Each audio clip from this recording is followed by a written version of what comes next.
छात्रों पर लाठीचार्ज के विरोध में सपा अल्पसंख्यक सभा ने जताया आक्रोश। खबर बरेली से। समाजवादी पार्टी अल्पसंख्यक सभा के प्रदेश उपाध्यक्ष इंजीनियर अनीस अहमद खान ने छात्रों पर हुए लाठीचार्ज और आंसू गैस के गोले छोड़े जाने की घटना की कड़ी निंदा की। उन्होंने कहा कि बल प्रयोग और धाराओं के जरिए हक और सच्चाई की आवाज को दबाया जा रहा है, जो लोकतंत्र के लिए चिंताजनक है।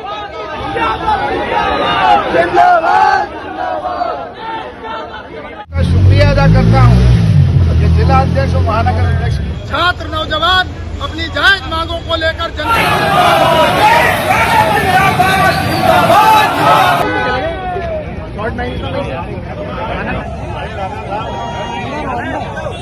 आप लोग वोट छोड़ दें।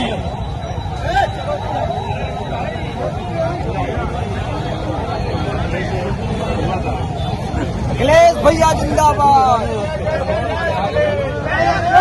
ऐसा है जो दिल्ली में 20 तारीख को घटना घटित हुई है, क्योंकि वो युवाओं का और छात्रों का प्रोग्राम था और छात्र जो हैं और युवा इस देश की एक बहुत बड़ी उम्मीद है और देश का हित है।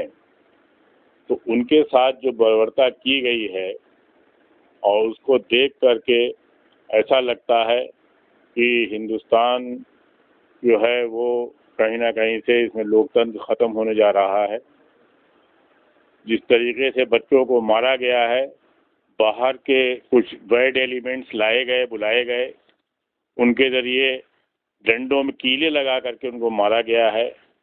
उनकी माओं की जो मैंने आवाज़ सुनी है, उनके रोना पीटना देखा है, तो वो दिल हिल रहा है और ऐसा महसूस हो रहा है कि इस वक्त भारत देश के अंदर लोकतंत्र नाम की कोई चीज़ नहीं रह गई है।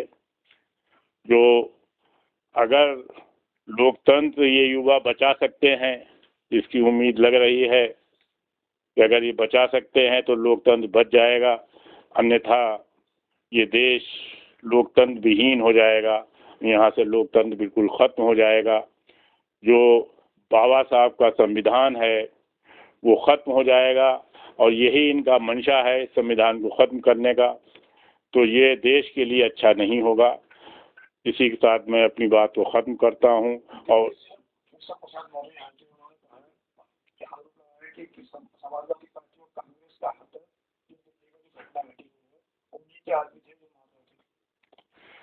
अब वो ऐसा है कि कोई भी जब चोर पकड़ा जाता है तो कभी वो एक्सेप्ट नहीं करता है कि ये हमने चोरी करी है। तो अब क्योंकि इनकी चोरी पकड़ी गई है, पूरी दुनिया देख रही है, सब देख रहे हैं, तो अब कुछ ना कुछ तो कहेंगे ही ये कि मारने वाले कौन लोग थे। जो इनकी सेना बनाई गई है वो सेना के लोग हैं इनके साथ में, पुलिस के लोग जिनके नेम प्लेट नहीं लगी हुई। तो पूरा ये एक तरीके का षड्यंत्र किया गया है, छात्रों के साथ ज्यादती की गई है। इसकी मैं घोर निंदा करता हूँ और बजाय इसको केशव जी को हमदर्दी जताने के और देश की फिक्र करने के बजाय ये उल्टे सीधे इल्ज़ाम लगाने से देश की सुरक्षा नहीं बच सकती। यही मैं कहना चाहता हूँ। बच्चों के ऊपर, लड़कियों के ऊपर, महिलाओं के ऊपर आलोचना की गई है, उनके ऊपर भी लाठीचार्ज किया गया और कानून के कोर्ट के आदेश के अनुसार जो कमर से नीचे मारने का आदेश है, लेकिन उन्होंने ऊपर कितने चलाए हैं वो तो क्या कहते हैं।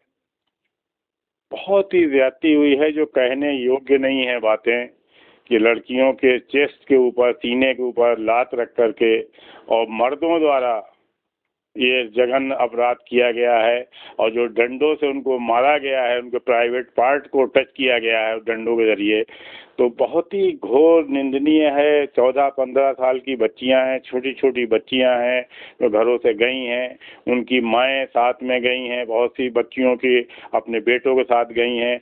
उनकी पीड़ा देख करके अब ये लगता है कि अब ये सरकार जो है लंबी चलने वाली नहीं है और ये जल्द ही इसका सफाया होने वाला है। जितनी जल्दी हो जाए उतना ही देश के लिए अच्छा होगा। बच्चों के साथ में इस तरह की घटना नहीं है।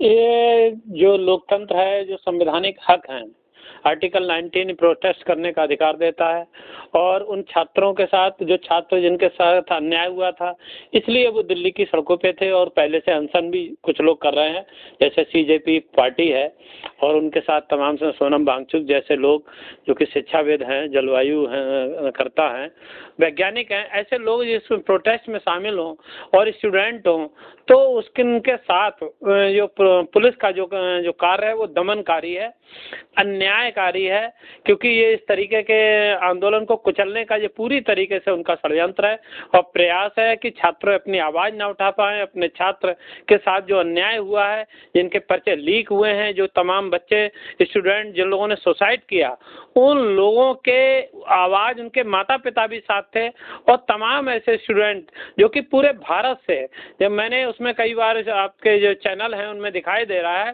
कि हिमाचल से, बिहार से, यूपी से, हरियाणा से तमाम ऐसे स्टूडेंट हैं जो अपनी बात कहने आए थे, जबकि देश के जो लोकतंत्र में ये कहा जाता है जो सरकार होती है वो जवाबदेह होती है और संविधान एक भी व्यक्ति को ये हक देता है अगर वो कोई सवाल उठाए तो सरकारों को उसका जवाब देना चाहिए, ना कि राजशाही की तरह उसे कुचलने का काम करना चाहिए।